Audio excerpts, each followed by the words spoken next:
ராம் சரணோட நீங்கள் பல படங்கள் பணியாற்றுவீங்க. அவங்க அப்பா சூப்பர் ஸ்டார் அப்போ தெலுங்கு ஸ்க்ரீன். அவர் வந்து ரஜினி சாரோட ஒர்க் பண்ணதுனால எனக்கு ஈஸி ஆகிடுச்சு. சிரஞ்சீவி சாரோட ஒர்க் பண்ணும்போது அவர் கைதி 150ன்ற படம் வந்து கம்பேக் ஃபிலிமு. டெஸ்ட்லாம் எடுத்தோம். அவர் என்னென்னா அந்த ஓல்ட் ஸ்கூல் டிசிப்ளின் சார். 6 மணினா 5:45 வந்து நிற்பாங்க. அந்த ஒரு எல்லாருக்கும் கொடுக்க வேண்டிய respect. At the same they are is got very good knowledge about cinema. இந்த 30-40 வருஷம் அவங்க சினிமாலே கரைச்சி குடிச்சிருக்காங்கல்ல சார்.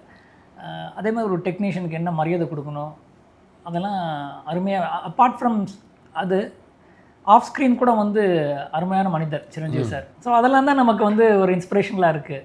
சிரஞ்சீவி சார் வந்து கைதி 150 பண்ணுறாரு. ரெடின்னு சொன்னப்பறம் இவ்வளோ தான் நான் லைட்டுனாரு. ஏன்னா அதுக்கு முன்னாடி ஃபிலிமில் ஷூட் பண்ணிருந்தாங்க. அப்போ டிஜிட்டல் வந்துருச்சு 9 இயர்ஸில். அப்போ ரொம்ப சாஃப்ட் லைட்டு கம்மி லைட் போடும்போது இல்லை நான் சினிமா பண்ணும்போது பயங்கர ஹார்ட் லைட்லாம் இருந்தது. இவ்வளோ லைட் போட்டால் தான் நமக்கு வந்து இருக்கும் அப்படின்னு ஷூட்டிங் மாதிரியே தெரியும். But he is very knowledgeable and we had a very good இது. அந்த படம் பண்ணதுக்கப்புறம் சைரா நரசிம்மா ரெட்டின்னு அவரோட ட்ரீம் ப்ராஜெக்ட் பண்ணோம். அது என்னோடய கெரியருக்குலேயும் ஒரு பெரிய படம். அது ஒரு 100 குதிரை 1000-2000 junior artist, foreign stunt crew, massive work. Battle ஃபீல்ட்லாம் வந்து ரெகுலர் செட்டப் மாதிரி ஒரு பேட்டில் ஃபீல்டுனா வந்து நம்ம தூரத்துலேருந்து எடுத்துகிட்டு இருப்போம். பேட்டில் ஃபீல்டு அழகாக காமிப்போம். இந்த படத்தில் இமர்சிவாக கேமராவே இப்போ ஒரு இங்கிலீஷ் படம் பார்க்கும்போது எப்படி ஒரு உள்ளுக்குள்ளே இருக்கோ, கேமரா வந்து ஃபுல்லாகவே ஹேண்டல்டு உள்ளுக்குள்ளே போகிறது, அந்த மாதிரி ஸ்பைடர் கேம் வச்சு ஷூட் பண்ணது நிறைய அந்த படத்தில் எக்ஸ்பெரிமெண்ட்லாம் பண்ணோம். தெலுங்குல advantage budgets. You get a very good budget. நீங்கள் ஒரு விஷயம் எக்ஸிக்யூட் பண்ணணுன்னா உடனே இப்போ ரோபோவில் தான் ஃபஸ்ட் டைம் வந்து நாங்கள் அந்த ப்ரீவியஸ்ன்ற விஷயம் பண்ணோம்.